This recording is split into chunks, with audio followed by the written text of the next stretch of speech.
2024 ലോക്സഭാ തെരഞ്ഞെടുപ്പിലേതുപോലെ തന്നെ 2026 വരാനിരിക്കുന്ന നിയമസഭാ തെരഞ്ഞെടുപ്പിലും തൃശൂർ നഗരപരിധി സ്വന്തമാക്കുക എന്നുള്ളതാണ് BJPയുടെ പുതിയ അജണ്ട.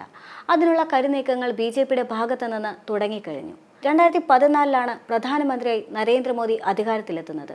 അതിനുശേഷം ഇപ്പോൾ 10 വർഷങ്ങൾ പിന്നിടുകയാണ്.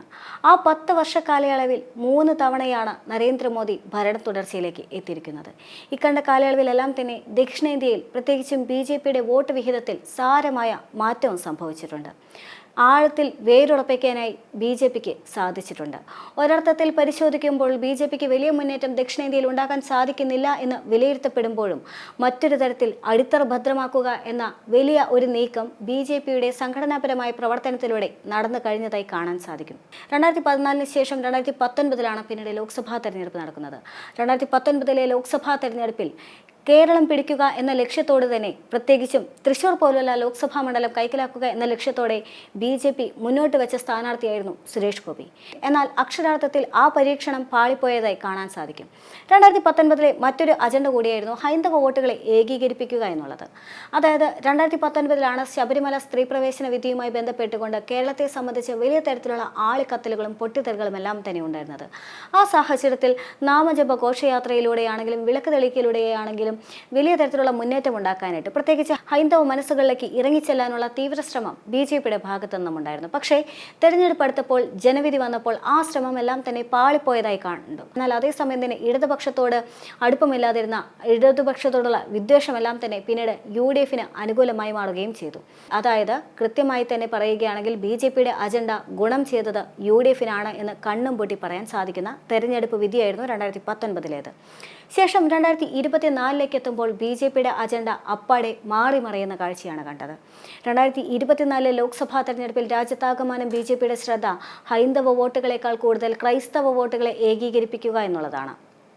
ഉത്തരേന്ത്യയെ സംബന്ധിച്ച് ഹൈന്ദവ വോട്ടുകളുടെ ഏകീകരണം ഏറെക്കുറെ പൂർണ്ണമായി കഴിഞ്ഞിരിക്കുകയാണ്. ദക്ഷിണേന്ത്യയെ സംബന്ധിച്ച് മാത്രമാണ് ഹൈന്ദവ വോട്ടുകൾ BJPയിലേക്ക് അടുപ്പിക്കുക എന്നുള്ള തന്ത്രം പാതയിലെത്തി നിൽക്കുന്നത്. പക്ഷേ ഇപ്പോൾ ദേശത്ത് ആകമാനം തന്നെ ഹൈന്ദവ വോട്ടുകളേക്കാൾ കൂടുതൽ പ്രാധാന്യത്തിൽ BJP കണക്കാക്കുന്നത് അത് ക്രൈസ്തവ വോട്ടുകളെയാണ്. മണിപ്പൂർ എന്ന സംഭവത്തെ മാറ്റി നിർത്തിക്കഴിഞ്ഞാൽ ബാക്കി എല്ലാ അജണ്ടകളും കൃത്യമായി തന്നെ നടപ്പിലാകുന്നുമുണ്ട്. എന്നാൽ ഉത്തരേന്ത്യയേക്കാൾ കൂടുതൽ അത്തരത്തിലുള്ള അജണ്ടകൾ നടപ്പിലാക്കാൻ BJPയുടെ തീവ്ര ശ്രമം നടക്കുന്നത് അത് ദക്ഷിണേന്ത്യയിൽ തന്നെയാണ്. അതിനുള്ള ഉദാഹരണമാണ് ദക്ഷിണേന്ത്യയിൽ നിന്നും തെരഞ്ഞെടുക്കപ്പെട്ട കേന്ദ്രമന്ത്രിമാരും മറ്റ് മുതിർന്ന BJP നേതാക്കളെയും പരിശോധിക്കുമ്പോൾ, കേരളത്തിലെ നേതാക്കളെ പരിശോധിക്കുമ്പോൾ PC ജോർജ് ആണെങ്കിലും അനിൽ ആന്റണി ആണെങ്കിലും ജോർജ് കുര്യൻ ആണെങ്കിലും ഇതിനെല്ലാം തന്നെ ഉദാഹരണമായി തന്നെ കാണാൻ സാധിക്കും.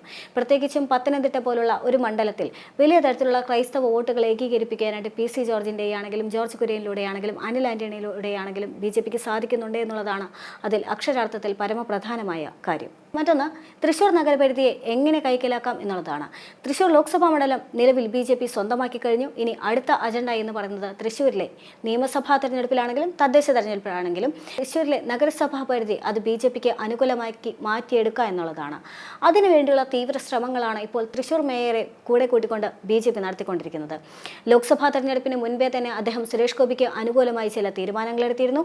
ആ തീരുമാനങ്ങൾ വലിയ തരത്തിലുള്ള പൊട്ടിത്തെറി CPMൽ ഉണ്ടാക്കിയിരുന്നു. പക്ഷേ അപ്പോഴും CPM അദ്ദേഹത്തെ പുറത്താക്കാനോ അല്ലെങ്കിൽ അത്തരത്തിലുള്ള നടപടികളിലേക്കോ അച്ചടക്ക നടപടികളിലേക്കോ ഒന്നും തന്നെ നീങ്ങിയിരുന്നില്ല. പക്ഷേ അതുമുതൽ തന്നെ CPIയുടെ ഭാഗത്തു നിന്ന് കനത്ത വിമർശനമുണ്ടായിരുന്നു. എന്നാൽ ഇപ്പോൾ തെരഞ്ഞെടുപ്പുകൾക്ക് ശേഷം ഇത്ര ദിവസങ്ങൾ പിന്നിടുമ്പോഴാണ് വീണ്ടും ഒരു ക്രിസ്തുമസ് ദിനത്തിൽ K. സുരേന്ദ്രൻ കേക്കുമായി വർഗീസിനെ കാണാനായി എത്തുന്നത്. ഈ സാഹചര്യം വലിയ തരത്തിൽ വിമർശിക്കപ്പെടുകയാണ്. പക്ഷേ അതേസമയം തന്നെ മേയറുടെ ഭാഗത്തു നിന്ന് കൃത്യമായ ഉത്തരമില്ല, CPMന്റെ ഭാഗത്തു നിന്ന് കൃത്യമായ നടപടിയില്ല. ആകെ ശബ്ദമുയർത്തുന്നത് CPI മാത്രമാണ്. ഇപ്പോൾ തൃശൂർ കോർപ്പറേഷൻ മേയർക്കെതിരെ ആഞ്ഞടിച്ചുകൊണ്ടാണ് CPI നേതാവായ VS സുനിൽകുമാർ രംഗത്തെത്തിയത്. ക്രിസ്മസിന് BJP സംസ്ഥാന അധ്യക്ഷൻ K. Surendran Thrissur mayor MK വർഗീസിന്റെ വസതിയിലെത്തിക്കൊണ്ട് കേക്ക് കൊടുത്തതിനെ കുറിച്ചുകൊണ്ടാണ് VS സുനിൽകുമാർ രൂക്ഷമായി പ്രതികരിക്കുന്നത്. ഇടതുപക്ഷത്തോടോ ഇടതുപക്ഷ രാഷ്ട്രീയ ബോധത്തോടോ ഒരു കൂടുമില്ലാത്ത ആളാണ് തൃശൂർ മേയർ എന്നും ലോക്സഭാ തെരഞ്ഞെടുപ്പിൽ BJPക്കും BJP സ്ഥാനാർത്ഥിക്കുമായാണ് നേരിട്ടും പരോക്ഷമായി മേയർ പ്രവർത്തിച്ചതെന്നും അദ്ദേഹം കുറ്റപ്പെടുത്തുന്നുണ്ട്. ഇടതുപക്ഷത്തിന്റെ ചെലവിൽ BJPക്കായി പ്രവർത്തിക്കുകയാണ് മേയറെന്നും സംസ്ഥാന അധ്യക്ഷൻ വീട്ടിൽ പോയി കേക്ക് കൊടുത്തതിൽ കാര്യത്തിൽ തനിക്ക് ആശ്ചര്യമില്ല എന്നും നാളെ മേയർ BJPയുടെ ആരാകുമെന്ന് പറയാനാവില്ല എന്നും കഴിഞ്ഞ തെരഞ്ഞെടുപ്പിൽ ഇടതുപക്ഷ സ്ഥാനാർത്ഥിക്കായി ഒരു വേദിയിൽ പോലും മേയർ പ്രത്യക്ഷപ്പെട്ടില്ല എന്നും മാത്രമല്ല NDA സ്ഥാനാർത്ഥിയെ ബൂസ്റ്റ് ചെയ്യാനായി പദവി ദുരുപയോഗം ചെയ്തതായും സുനിൽകുമാർ ചൂണ്ടിക്കാണിക്കുന്നുണ്ട്. ചോർ ഇവിടെയും കൂർ അവിടെയുമുള്ള വ്യക്തിയാണ് മേയർ. തങ്ങൾ ഒരിക്കലും മേയറെ അംഗീകരിച്ചിട്ടില്ല എന്നും മേയറുമായി അഡ്ജസ്റ്റ് ചെയ്തുകൊണ്ട് പോകുകയാണ് എന്നും VS സുനിൽകുമാർ പറഞ്ഞു വെക്കുന്നുണ്ട്. സംസ്ഥാനത്ത് വേറെ എത്രയോ മേയർമാരുണ്ടായിട്ടും തൃശ്ശൂരിൽ മാത്രം എന്താണ് BJP സംസ്ഥാന അധ്യക്ഷൻ പോയതെന്നും VS സുനിൽകുമാർ പറയുന്നുണ്ട്. താൻ MLA ആയപ്പോൾ നടത്തിയ കോടിക്കണക്കിന് വികസനത്തിന് പകരം NDA സ്ഥാനാർത്ഥി വിജയിച്ചാൽ നടത്തിയേക്കാവുന്ന വികസനത്തെ കുറിച്ചുകൊണ്ടാണ് മേയർ പറഞ്ഞതെന്നും മേയറെ അംഗീകരിക്കില്ല എന്നും VS സുനിൽകുമാർ തുറന്നടിച്ച് പറയുന്നുണ്ട്. മറ്റൊരു പ്രധാനപ്പെട്ട വസ്തുത ഇതേ കാര്യം ചൂണ്ടിക്കാണിച്ചുകൊണ്ട് കഴിഞ്ഞ ദിവസം ഒരു കോൺഗ്രസ് നേതാവിന്റെ ഫേസ്ബുക്ക് പോസ്റ്റ് വന്നിട്ട് പോലും ഇത്ര വലിയ രൂക്ഷ വിമർശനങ്ങൾ സ്വന്തം ഘടകകക്ഷിയിൽ നിന്നുണ്ടായിട്ട് പോലും CPM യാതൊരു തരത്തിലുള്ള മറുപടിയിലേക്കോ അല്ലെങ്കിൽ നടപടികളിലേക്കോ നീങ്ങിയിട്ടില്ല എന്നുള്ളതാണ്.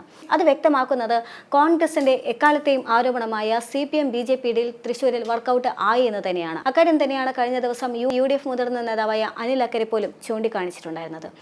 എന്തു തന്നെയാണെങ്കിലും തൃശ്ശൂർ നഗരപരിധിയെ സംബന്ധിച്ച് BJPക്ക് വ്യക്തമായ അജണ്ടയുണ്ട്. ക്രൈസ്തവ ഭവന സന്ദർശനമാണെങ്കിലും മതമേലധ്യക്ഷന്മാരുമായുള്ള കൂടിക്കാഴ്ചയാണെങ്കിലും ഇതെല്ലാം തന്നെ BJPയുടെ സംഘടനാ പ്രവർത്തനമായി വരുന്നതും ഇത്തരത്തിലുള്ള നേതാക്കന്മാരെ നേരിട്ട് കണ്ടുകൊണ്ട് കേക്കുകൾ കൊടുത്തുകൊണ്ട് ഉപഹാരങ്ങൾ നൽകിക്കൊണ്ട് കൂടെ നിർത്തുക എന്നുള്ളതെല്ലാം തന്നെ ക്രൈസ്തവ വോട്ടുകളുടെ ഏകീകരണം തന്നെയാണ്. പ്രത്യേകിച്ചും തൃശ്ശൂർ ലോക്സഭാ തെരഞ്ഞെടുപ്പിൽ തൃശ്ശൂർ മണ്ഡലം BJPക്ക് സ്വന്തമാക്കാൻ സാധിച്ചതിലൂടെ BJPയുടെ ആത്മവിശ്വാസം 10 മടങ്ങ് വർദ്ധിച്ചിരിക്കുകയാണ്. അതുകൊണ്ട് തന്നെയാണ് തദ്ദേശ തെരഞ്ഞെടുപ്പിലും നിയമസഭാ തെരഞ്ഞെടുപ്പിലും തൃശ്ശൂർ പരിധി വീണ്ടും കൈക്കലാക്കുക എന്ന ലക്ഷ്യത്തോടെ BJP ഇപ്പോൾ മുന്നിട്ടിറങ്ങുന്നത്. ആദ്യം തൃശ്ശൂർ, പിന്നീട് പത്തനംതിട്ട, തിരുവനന്തപുരം, ആറ്റിങ്ങൽ തുടങ്ങി എല്ലാ മേഖലകളിലേക്കും തങ്ങളുടെ അടിത്തറ ഭദ്രമാക്കാനാണ് BJPയുടെ ലക്ഷ്യം.